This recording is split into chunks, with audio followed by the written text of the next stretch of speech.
매일 쓰는 앱, 보는 영화, 시켜 먹는 음식, 우리가 하는 거의 모든 일에는 데이터가 남잖아요. 근데 이 모든 데이터 뒤에는요, 사실 보이지 않는 어떤 질서? 그러니까 일종의 비밀 설계도 같은 게 숨어 있어요. 오늘은 바로 그 설계도를 어떻게 그리는지 그 방법을 한번 파헤쳐 볼 겁니다. 생각해 보세요. 넷플릭스는 어떻게 그렇게 내 취향을 귀신같이 알아맞힐까요? 또 도서관에서는 어떻게 그 많은 책 중에서 내가 원하는 걸 1분 만에 딱 찾아줄까요? 네, 바로 이 숨겨진 청사진 덕분이에요. 자, 지금부터 저랑 같이 이 청사진을 한번 그려보는 거예요. 백문이 불여일견, 뭐든 직접 만들어보는 게 최고 아니겠어요? 그래서 오늘 우리가 같이 해볼 첫 번째 프로젝트는 바로 도서관 관리 시스템입니다. 이 구체적인 예를 따라가다 보면 데이터 설계의 핵심이 뭔지 감이 확 오실 거예요. 자, 그럼 1단계입니다. 모든 것의 시작은 바로 정체성을 부여하는 거예요. 데이터 하나하나에다가 너는 누구다 하고 고유한 신분증을 만들어주는 거죠. 근데 이게 왜 그렇게 중요하냐고요? 한번 볼까요?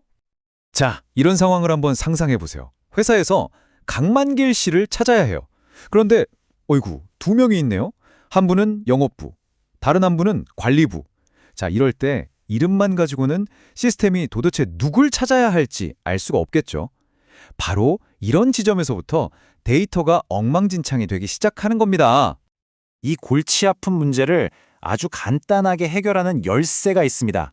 바로 기본 키, 영어로는 primary key라고 하죠. 이건 그냥 데이터의 주민등록번호다. 이렇게 생각하시면 제일 쉬워요. 절대로 중복될 수 없는 세상에 딱 하나뿐인 고유한 값, 바로 그거죠.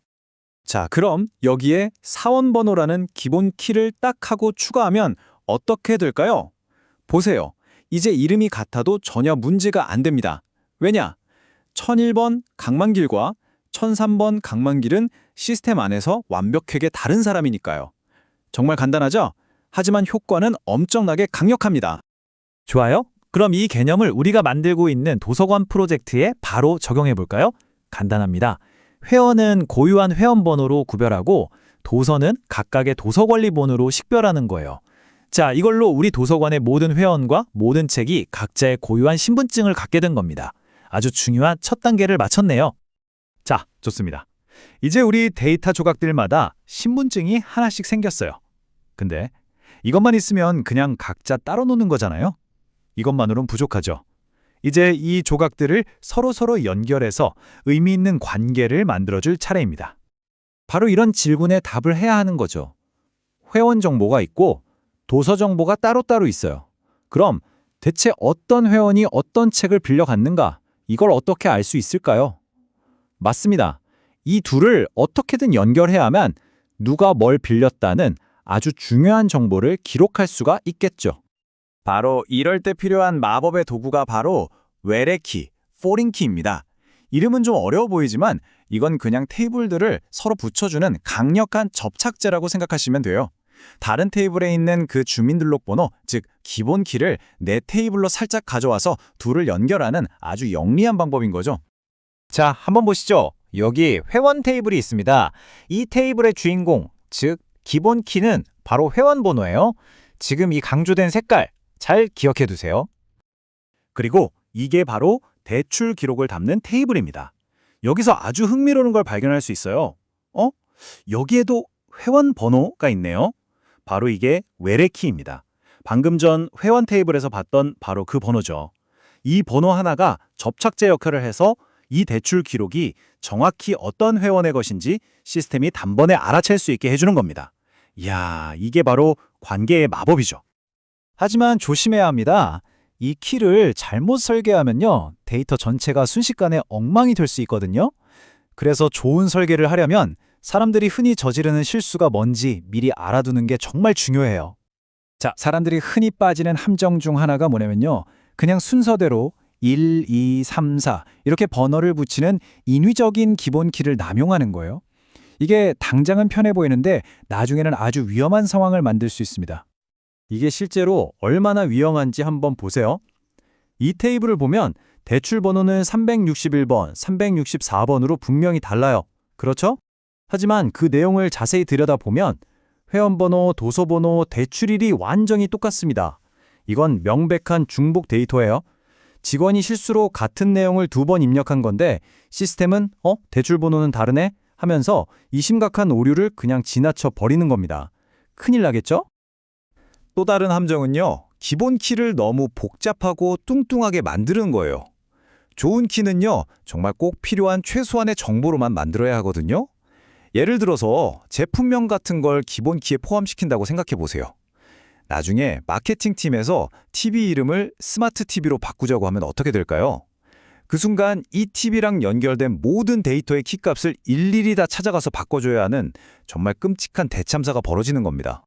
자, 이제 데이터들을 잘 연결해놨어요. 그럼 이제 뭘 해야 할까요? 이 관계가 시간이 지나도 깨지거나 엉뚱해지지 않도록 명확한 규칙을 정해줘야 합니다. 이걸 보통 업무 규칙이라고 불러요. 업무 규칙이라는 게 뭐냐면요, 바로 이런 질문에 미리 답을 정해두는 거예요. 예를 들어 어떤 회원이 탈퇴해서 계정을 삭제했어요. 그럼 그 회원의 과거 대출 기록은 어떻게 해야 할까요? 만약 이걸 그냥 놔두면 존재하지도 않는 유령 회원이 책을 빌린 이상한 기록이 남게 되잖아요. 바로 이런 데이터 불일치, 이런 모순을 막기 위한 규칙이 반드시 필요한 거죠. 그래서 이 관계를 아주 단단하게 유지하려면 몇 가지 꼭 지켜야 할 규칙이 있습니다. 아주 간단해요. 첫째, 당연히 두 테이블을 이어줄 연결고리가 있어야 하고요. 둘째, 부모 데이터가 있어야 자식 데이터가 생길 수 있습니다. 회원이 있어야 대출 기록이 생기는 것처럼요. 셋째, 이 부모의 신분증, 즉 기본 키가 자식 테이블의 외래 키가 되는 거고요. 마지막으로 보통 한 명의 회원이 여러 권의 책을 빌리듯이 관계는 대부분 하나의 부모에 여러 자식이 연결되는 1대 다 형태가 됩니다. 자, 이렇게 해서 우리는 지금까지 데이터라는 혼돈의 세계에 질서를 부여하는 청사진을 함께 그려봤습니다. 기본 키로 각자에게 신분증을 만들어주고 외래 키라는 접착제로 서로 의미 있는 관계를 맺어줬죠. 그리고 오늘 우리가 이야기한 이 원칙들은요, 단순히 도서관 시스템에만 적용되는 기술적인 규칙이 아니에요. 이건 혼돈 속에서 명확함과 신뢰를 만들어내는 아주 보편적인 원리입니다. 여러분이 이용하는 쇼핑몰의 주문 관리 시스템부터 병원의 환자 기록 시스템까지 우리가 믿고 쓰는 모든 시스템의 가장 깊은 곳에 바로 이 원리가 자리 잡고 있는 거죠. 자, 그럼 오늘 내용 핵심만 딱 정리해 볼까요? 첫째, 모든 데이터 조각에는 고유한 신분증, 즉 기본 키가 필요하다. 둘째, 이 조각들은 외래 키라는 연결고리로 관계를 맺는다. 셋째, 이 키는 최대한 단순하게 만들어야 나중에 골치 아픈 문제를 막을 수 있다. 그리고 마지막, 이 모든 관계가 어긋나지 않도록 규칙을 잘 세워서 데이터의 일관성과 신뢰도를 지켜야 한다. 바로 이겁니다. 이제 여러분은 이 청사진을 그릴 수 있는 아주 중요한 능력을 손에 넣으셨습니다. 이걸로 이제 여러분은 단순한 데이터의 나열을 의미 있는 이야기로 만들어낼 수 있게 된 거예요. 자, 그렇다면 여러분의 손에 있는 데이터는 과연 어떤 놀라운 이야기를 들려주게 될까요?